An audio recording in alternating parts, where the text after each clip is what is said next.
भगवान विष्णु के सुदर्शन चक्र को अपनी ओर आता देख ऋषि दुर्वासा घबराकर भागे, पर चक्र उनके पीछे लग गया। चक्र से बचने के लिए वे भागने लगे। जहाँ कहीं भी छिपने का प्रयास करते, वह चक्र उनका पीछा करता।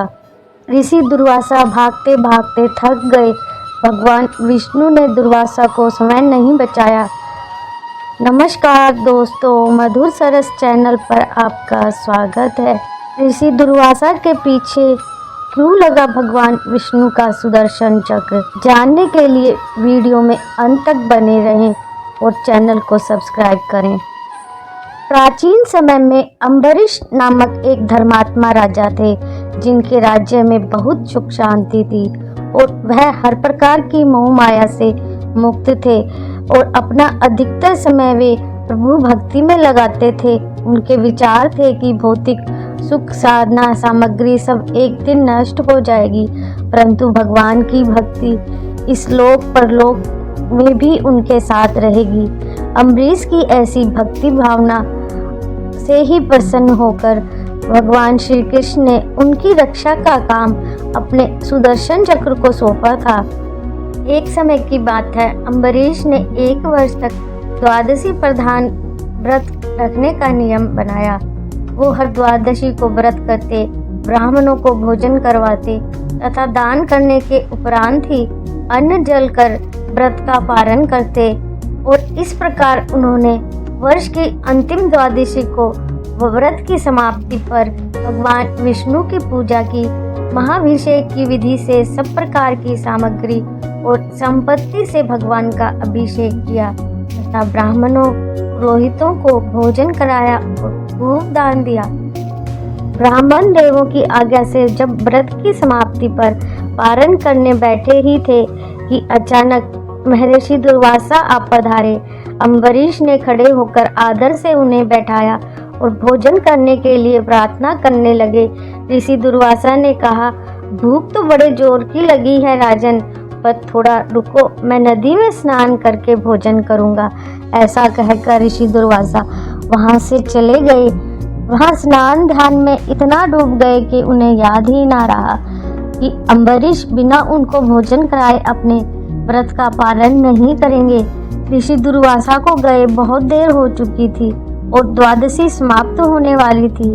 द्वादशी के रहते पारण न करने से व्रत खंडित हो सकता था, लेकिन वह ऋषि दुर्वासा को खिलाए बिना पारण भी नहीं कर सकते थे। इस विकट स्थिति के चलते अम्बरीश परेशान हो गए। अंततः राजन को कुलगुरु ने परामर्श दिया कि द्वादशी समाप्त होने में थोड़ा ही समय शेष है, पारण द्वादशी तिथि के अंदर ही होना चाहिए।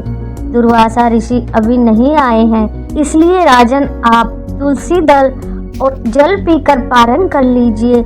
जल पीने से भोजन कर लेने का भी कोई दोष नहीं लगेगा और द्वादशी समाप्त न होने से व्रत भी खंडित नहीं होगा।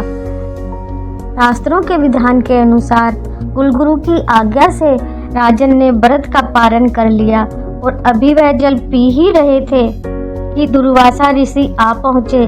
और जब ऋषि ने देखा कि मुझ ब्राह्मण को भोजन कराए बिना अम्बरीश राजा ने जल पीकर व्रत का पारण कर लिया है, और तब ऋषि दुर्वासा ने क्रोध में शाप देने के लिए हाथ उठाया ही था कि अम्बरीश ने विनय पूर्वक कहा, ऋषिवर द्वादशी समाप्त होने जा रही थी और आप तब तक आए नहीं। वर्ष भर का व्रत खंडित ना हो जाए, इसलिए कुलगुरु ने केवल जल ग्रहण कर पारण की आज्ञा दी थी और जल के सिवा मैंने कुछ भी ग्रहण नहीं किया है।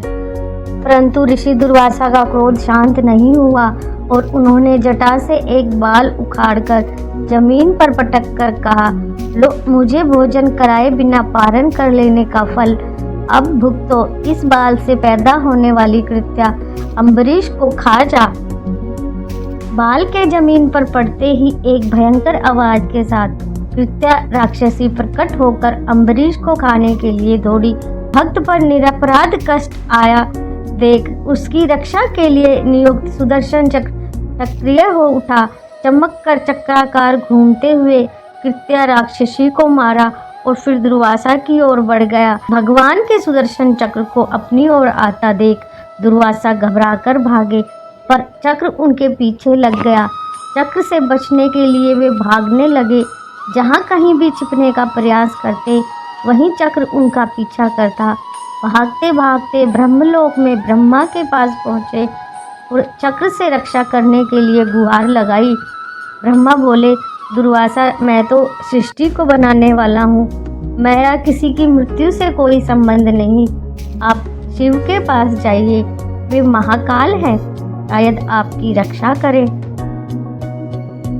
दुर्वासा ऋषि शिव के पास गए और अपनी सारी विपदा सुनाई। ऋषि दुर्वासा की दशा सुनकर शिवजी मुस्कुराकर बोले, दुर्वासा, तुम सबको श्राप ही देते फिरते हो, ऋषि होकर क्रोध करते हो। मैं इस चक्र से तुम्हारी रक्षा नहीं कर सकता, क्योंकि यह विष्णु जी का चक्र है। इसलिए तुम विष्णु के पास जाओ, वही चाहे तो अपने चक्र को वापस कर सकते हैं। अब दुर्वासा की जान पर आ पड़ी थी।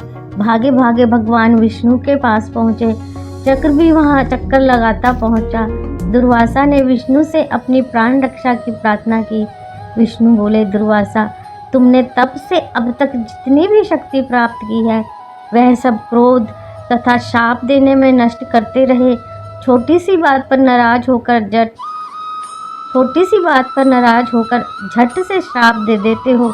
तुम तपस्वी हो, तपस्वी का गुणधर्म क्षमा करना होता है। तुम ही विचार करो, अम्बरीश का क्या अपराध था? मैं तो अपने भक्तों के हृदय में रहता हूँ। अम्बरीश के प्राण पर संकट आया तो मेरे चक्र ने उसकी रक्षा की। अब यह चक्र तो मेरे हाथ से निकल चुका है, इसलिए जिसकी रक्षा के लिए यह तुम्हारे पीछे घूम रहा है, अब उसकी ही शरण में जाओ। केवल अम्बरीश ही इसे रोक सकते हैं। दुर्वासा ऋषि भागते भागते थक चुके थे। भगवान विष्णु ने दुर्वासा को स्वयं नहीं बचाया, बल्कि उपाय बताया।